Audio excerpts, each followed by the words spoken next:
Arizona State. Starting with that Yurchenko tuck full. When I talked to head coach John Court, he said this is a great event for us to start on. We want to set the tone and then build momentum from there. He said all season long, though, we have not put the kind of landings we can on this event, so they're focusing in on those sticks. Oregon State, as you just heard us talking with head coach Tanya Chaplin, has struggled this year on bars. They are only ranked 46th in the country, 7th in this conference. Maddie Dagan in the leadoff.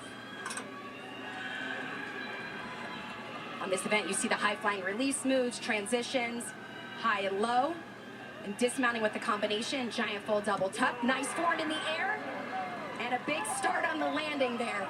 Amanda, exactly what Tanya was just talking about. You see her associate head coach and husband, Michael Chaplin, who coaches bars, pretty fired up with Maddie Dagan. Her best this year has been a 9.825. Only time she has gotten over 9.8. So far, so good for Oregon State. Here comes Stanford. A tough year begins on the toughest event, the balance beam. Morgan Huang. The reason this event can be challenging to start on, you have so much adrenaline, excited to be here. So the best thing they can do is take a deep breath, settle in. Again, Stanford has only competed 4 times with 4 meets canceled. Morgan was up on beam in each of those.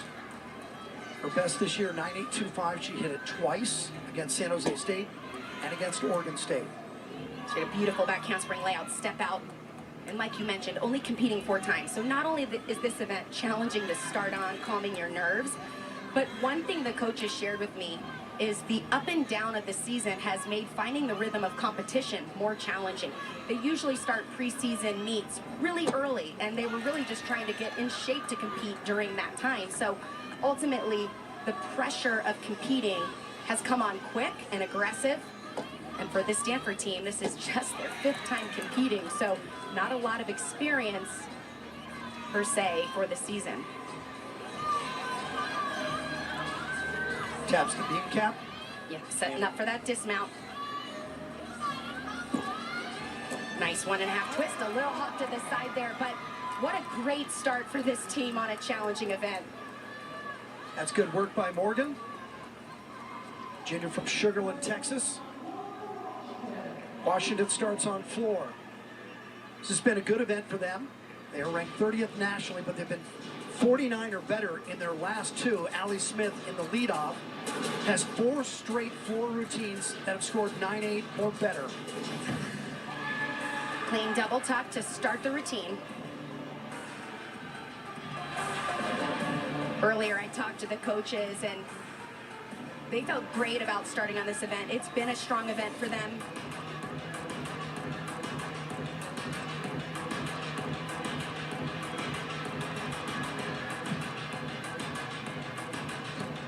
Middle tumbling pass, front 1.5 twist to an immediate jump.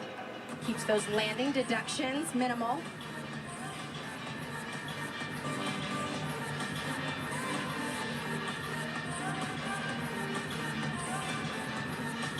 I mentioned the late preseason. The Washington coaches felt like they really didn't get to start training as a team till January. And if you looked at their team scores early on, it was a big struggle. He said it was nerves, it was just trying to adapt to everything, and he has watched this team really pull together. The freshmen stepping up, the upperclassmen leading the culture. I think the common information I got from every team was they are grateful to be here. With so many things being out of sync, being strange, being new to all of us, I would imagine for gymnasts, getting back in the gym and competing is about as normal as it can feel. As we rotate around, Tombstone Graphic will come up with each of the scores. Laura Lee Horton at 9.625. Caroline Harry, a freshman from Argyle, Texas, has been on vault and beam in most of the meets. Slow improvement on this event, 9.725, her best. Nice vault. The Yurchenko layout full, the most common vault we see, it starts from a 9.95. So the judge is looking for the power and amplitude, of course, height and distance, and putting those clean landings on. When I talked to John Cord, he said, you know, we have good vaults, but we've been stuck in that 9.75 range. We really want to notch up into those 9.8s. Yeah, and every year as February turns to March, teams are trying to replace 9.7s with 9.8s, and that's exactly what Oregon State is trying to do here. A late change in their lineup. Ariana Young now goes in the 2 spot, and we'll try to build off Maddie Dagan's very impressive 9.725. That's a good start for Oregon State. Now, Ariana Young has not hit a 9.8 this year on this event. Her best, a 9.725, came against California. You talked about all the young athletes. Here's another freshman, first time at Pac-12s. It's the usual arena here at the Maverick Center, but of course just a smattering of friends and family rather than a sellout crowd of over 12,000. Nice deep breath before she starts. You saw her kind of walking through the bar routine, giving herself those visual, mental cues. And certainly Michael Chaplin gave her a last word to remind her of something so far. Nice on the transition. Oh, she did the release move up to the high bar, did not have enough swing down to the low bar and hit her feet on the mat. That can be anywhere from 3 to 5/10 of a deduction. She winds up finishing double layout. A little unsteady there on the landing. That's Brian Rusilla, the new assistant coach, his first season at Oregon State. But a guy who's been around the sport for a long, long time. Remember that 6 will compete, but only 5 scores, so you can drop one of the scores. Morgan Huang got a 9.725. Good start for the Cardinal on the beam. And Chloe Widener now. Sophomore, Frisco, Texas, outside of Dallas. 3 times has gone 9.8 on the beam, including a 9.85 at San Jose State. She's a very aggressive style, sharp movements. Nice extension on that opening leap pass, and now moving right into the tumbling element. Solid landing. Yeah, very nice. Throughout the beam routines, you see the elements, the tumbling series, the variety of leaps and jumps. Of course, the full turn that looks easy, but is quite challenging sometimes. Tabitha Yim, the head coach, in the background.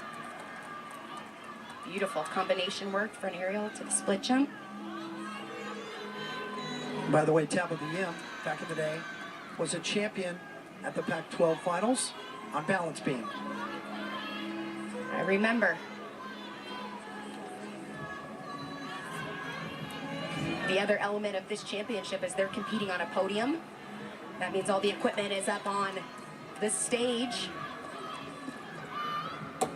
Beautiful routine. Wow, I'm not sure I saw a deduction throughout. So this is really going to test the judges, right? They come out a little slow as well. We've only seen scores 9.7s or so. That should be a big score for Stanford. 9.75 opener for Allie Smith. Gabby Wickman. 4 routines on floor in the early season. The freshman then has been off of this event for a couple of meets and now returns at the biggest meet of the year. Her best, 9.775, came against UCLA. Front double full. Hold on, don't step out. She didn't quite get it all the way around, so as she landed, it kind of bounced her forward. Oh, the yellow flag went up late, so it does look like she may get 1/10 of a deduction, but from my perspective, it did look like she went out. Yeah, we're going to have to look at that again. As you mentioned, the flag did come in late. I thought she had survived that hop in the corner. That's the judge in the background who brought the flag up. Can you appeal those as a coach? You can. I could see the coaches. Oh, wow. Combination there. Came up completely short on the front layout. Feet slipped right underneath her. That's the biggest challenge with those front landings.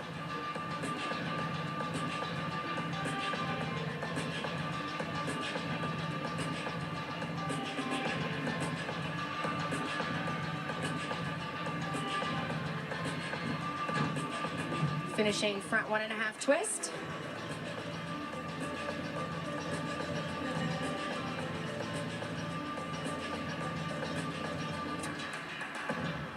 So you mentioned 6 routines, only 5 count. That'll be the one Washington wants to drop.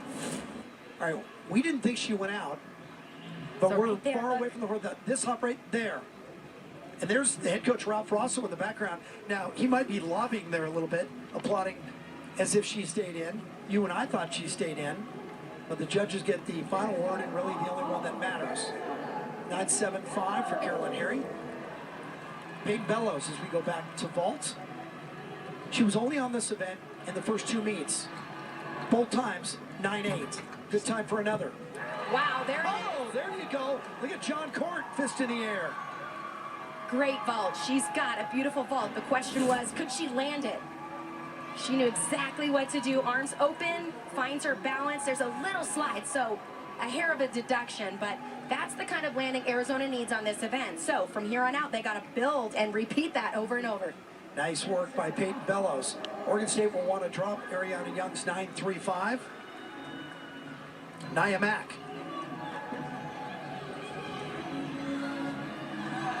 Nia Mack has been struggling to score in this event. Her best, 9.75, came in the rivalry with Arizona State.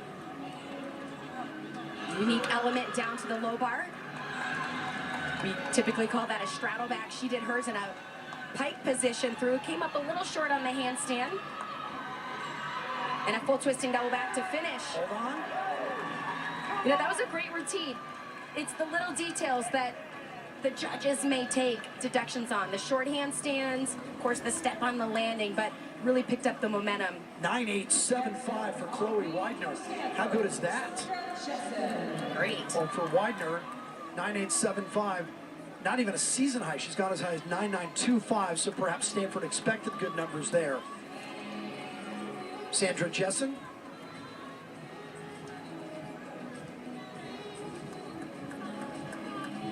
Jessen's been on the beam 4 times this year, coming off her best against Oregon State. Little balance check early there on the full turn.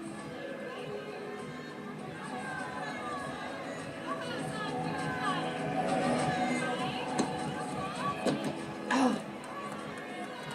Right handspring layout there completely sideways. She had no chance to save that. Remember, the balance beam's only 4 inches wide. It doesn't take much. Resetting, she's got to finish strong here.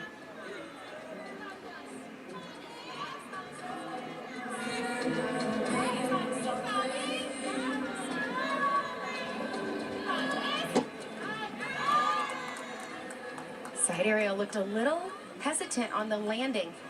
The most challenging thing about balance beam is just really getting into what you train every day and not changing anything. Your heart beats faster, your breathing's quicker. Sometimes you doubt or you double check your landings, and that's where those small bobbles come into play. Dismounting 1.5 twist. Amanda, so many things working against Stanford. Again, they had 4 meets canceled. They didn't even start their season until February 27th. That's not even a month ago. And they began at the biggest meet on balance beam. So I know that Tap at the M won't make excuses, so I'll do it for them.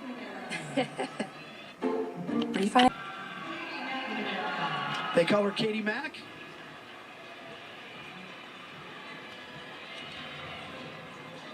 Part of that super young contingent of freshmen and sophomores at Washington forced into action. I was talking with Ralph Rosso, the head coach, earlier this year, and we both reminded one another that in 3 years, those freshmen will be juniors with 40 meets under their belt. Back to the vault, Danny Nosek. Beautiful layout full. Bellows only got a 9.775. I thought that would have broken into the 9.8 range. It's another strong vault, beautiful in the air, just that hop back on the landing, and that's what's subjective, right? Is that 1/10? Do they want to take 2/10?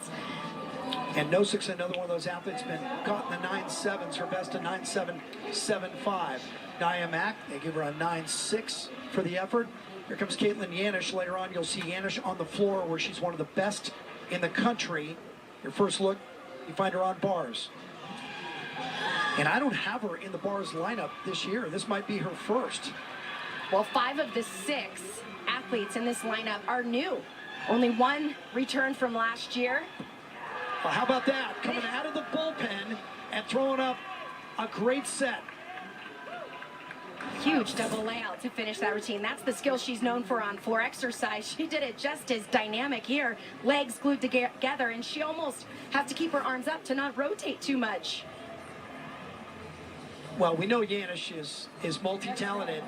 Hadn't seen her on bars all year, and she does that.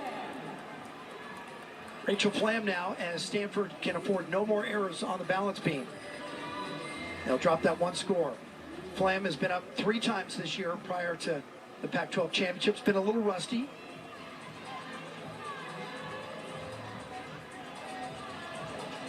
Rachel's a very powerful gymnast.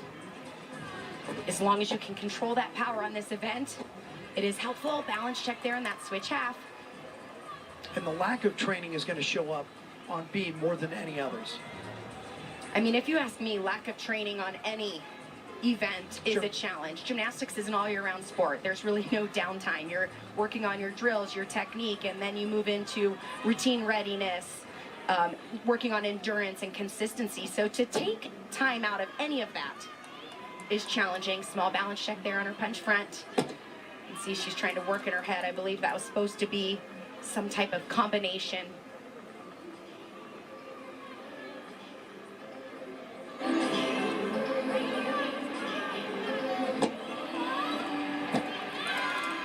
Nice switch side combination. You can see the amplitude of all of her skills.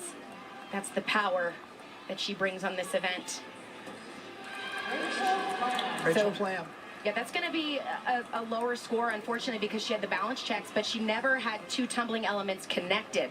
So that'll be an additional deduction on top of the score. Should reflect in the start value. Here comes Geneva Thompson on the floor for Washington. She has had a great season on this event. 4 straight 9.85 or better. So she is arriving at the Pac-12s at exactly the right time. And she is fun to watch on this event. She has great facial expressions. You can see there's not a big crowd here, but she will draw everyone that is in the building into this routine. High flying double tuck to start it off.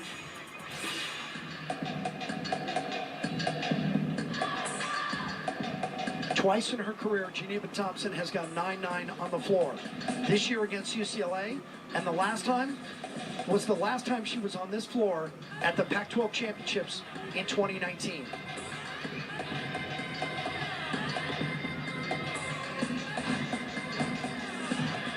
Front layout, front full. Moving right out into it.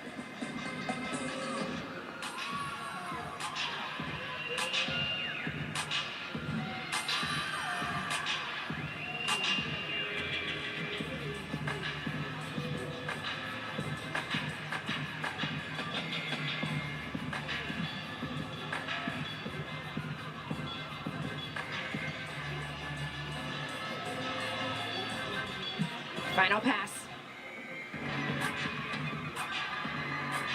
Front 1.5 twist.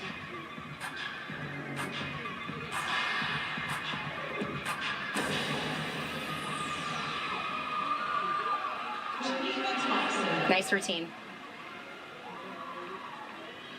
You know, I've asked you many times, and Sam Peshek's been with us at Pac-12s in the past. I always ask you guys, what would you want to start on? Do you want to get beam out of the way early? Do you want to start on floor because you're kind of geeked up and you have all this energy? Where do you want to start? I would say my number 1 was vault, but my number 2 was bars. Starting on beam for me was challenging. Jessica Castles. 5 times has got 9.8 or better on this event. That might be another one. John Court, the head coach, reacts with a confident clap. Says that's what we've come to expect from the freshman from England. Yeah, she had a nice block off the table. It looks like she was almost slowing her rotation down a little bit to go for the stick, so finished a little on the front of the landing, had to take a small hop. Yeah, she's having a great freshman campaign. 9.75 for Yanish. I thought it might even get a bit better than that. Kayla Bird. Bird has been heating up on the bars. 3 of her last 4, 9.8 or better, and she has a victory on this event this year. Tkachev, wow! I could see right when she came off the bar, it was not moving over the bar. It hung up straight up over the bar. So, of course, she caught her heel, had to take an extra swing. That'll be a major deduction there. So right here, you could see she went really early. So the goal is that she swings up and over the bar, clears her feet, and then directly connects that kip out, but she caught the right foot. She'll get a deduction for that. Of course, the extra swings. Next up, 9-3 for Flam. Kayla Bryant has been in the all-around in 3 of the last 4 meets. This is one of her better events. She's coming off a season-high 9.875 on the beam. Also had a 9.8 against Oregon State, so she's capable of posting a big mark. She is so fun to watch in all the events. She just is dynamic, has a lot of personality. Because they only had 4 meets, Bryant has only 14 scores total on the year. Wow. Of her 14 scores, 9 of them have been at least 9.8. Has a gorgeous back handspring layout step out, floated into the landing. Impressive jumps there, way up off the beam, quick legs, hitting that 180-degree split.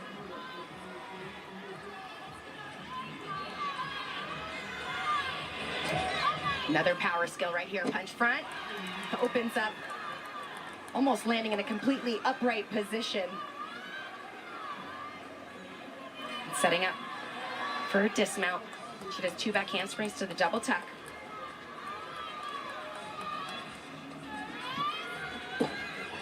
Huge high flying, just took that hot floor at that. Yeah, came was up a a little gorgeous short. routine though. Yeah, great start to finish. Their best so far is the 9.875 by Widener, and had she landed clean, it might have challenged that mark. Skylar Kayla-Wilhelm now for Washington. Should see her on everything today.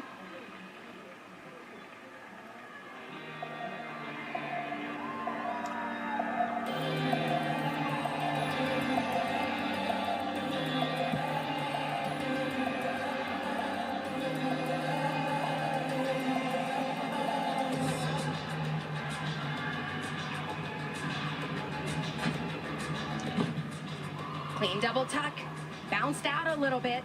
That can be one of the effects of a podium. Makes all the equipment a little bouncier. You have to remember to bend your knees and kind of absorb the power.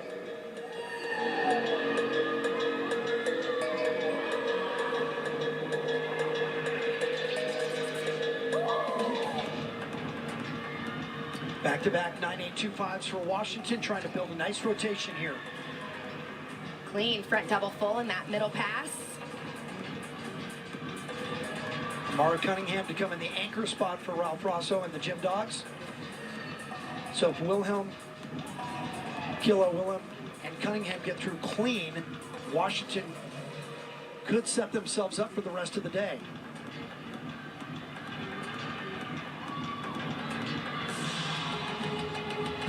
Oh, looked like a little bit of a struggle there. Yeah, fighting through it. When she landed the 1.5, it looked like her knees were a little soft, so that can affect the second flip. Most importantly, she stayed on her feet. It shouldn't be a major deduction, could affect her start value. 2 things to keep in mind. We're at altitude, so fatigue's going to hit a little bit because you haven't had the full training season. And also they're on a podium. Absolutely. Everything's a little different. And remember, for freshmen, this could be the first time they've ever been on a podium. 9.725 for Kayla Bird. Jenna Domingo in the anchor spot for the Gym Cats. Actually, this is Malia Hardgrove. Yeah, excuse me. Came up a little short. Yep, it was 1 page off. Malia Hardgrove, thank you for the correction. She has been a consistent performer for this team. That wasn't her best fault, though. And she's been pretty good. She's been hitting 9.8s almost every meet.